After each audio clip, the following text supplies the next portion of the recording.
Uno se siente como que sin apoyo, sin ayuda, sin protección. Last month, we introduced you to Myra. She says her ex-partner abused and stalked her, and when she called the NOPD over the past 10 years, she'd wait hours for a Spanish-speaking officer to show up.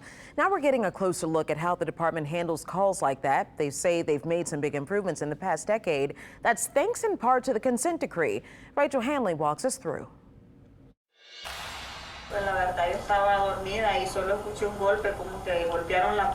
The woman in this body cam video is one of more than 10,000 people in New Orleans who speak little or no English.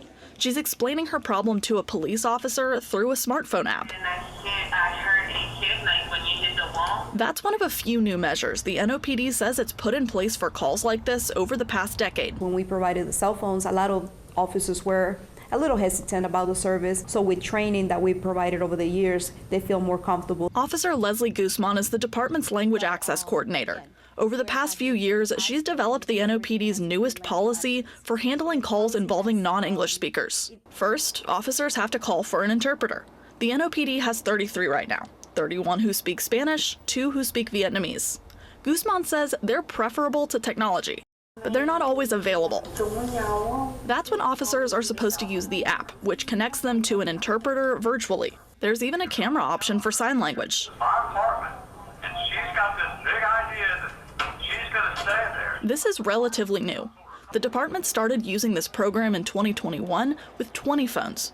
Now it has more than 200 available. We're always looking to see, is there a better solution? We think this one works for now, but it may not be the best solution 5 years from now, because I would hope that as technology gets better, that the solutions get better. Nick Gernon heads the NOPD's Professional Standards and Accountability Bureau. He says the 2013 consent decree pushed the department to think about calls like this more. The consent decree kind of made us measure it and see how big of a need there was there. Over the next decade, it put measures like the phones in place.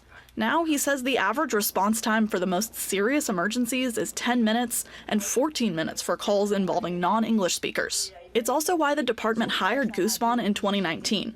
She watches the body cam video from every call involving a non-English speaker. She says she hopes people won't be afraid to call 911 if they ever need help. When they call, they feel like, okay, I'm not going to receive interpretation services, but we do provide that services. And the NOPD plans to keep improving in this important area. Rachel Handley, WWL Louisiana. They also say NOPD officers are trained not to ask about immigration status when they respond to calls.